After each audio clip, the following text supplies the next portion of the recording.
মাত্র 7 দিনে breast size বাড়বে এমন বিজ্ঞাপন কি দেখেছেন? আজকে আমি বলবো আসলেই প্রাকৃতিকভাবে স্তনের আকার কতটা বদলানো যায় আর কিভাবে।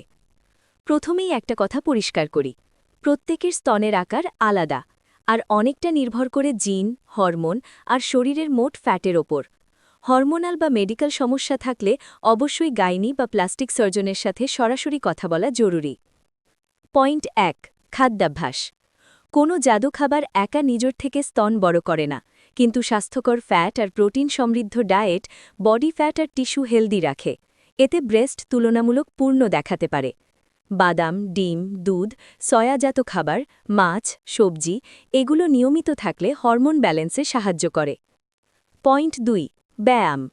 ডিরেক্টলি ব্যায়াম ব্রেস্ট টিস্যু বড় করে না, কিন্তু বুকের সামনে থাকা পেক্টোরাল মাসেল যখন শক্ত হয় তখন স্তন একটু উঠা ধরার আর ফার্ম দেখায়। উদাহরণ, পুশ আপ, ওয়াল প্রেস, ডাম্বেল ফ্লাইজ এগুলো নিয়মিত করলে চেস্ট এরিয়া শেপ পায়। Point 3, massage.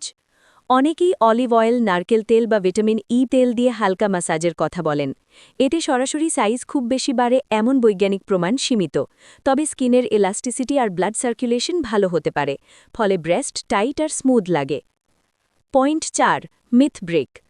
যেসব ক্রিম, পাউডার বা 7 দিনে 2 cup size up type product marketing দেখে অনেকেই টাকা নষ্ট করেন, এগুলো বেশিরভাগ সময় কোনো সায়েন্টিফিক প্রমাণ ছাড়া, উল্টো অ্যালার্জি বা হরমোনাল সাইড এফেক্টও হতে পারে।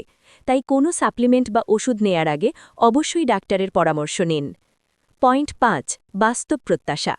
সবচেয়ে গুরুত্বপূর্ণ নিজের শরীর সম্পর্কে রিয়েলিস্টিক এক্সপেকটেশন থাকা। শুধু ইউটিউব ভিডিও দেখে বা অনলাইনে টোটকা মেনে হরমোন পরিবর্তন হবে না। লাইফস্টাইল, ডায়েট, ওজন, জিন সব মিলিয়েই ফাইনাল রেজাল্ট হয়। এমন স্বাস্থ্য ভিডিও নিয়মিত পেতে চাইলে চ্যানেলটা সাবস্ক্রাইব করে রাখুন। আর এই বিষয়টা নিয়ে যদি আপনার কোনো ব্যক্তিগত প্রশ্ন থাকে, কমেন্টে লিখুন। পরের ভিডিওতে ডাক্তারের মতামত সহ করে আনব।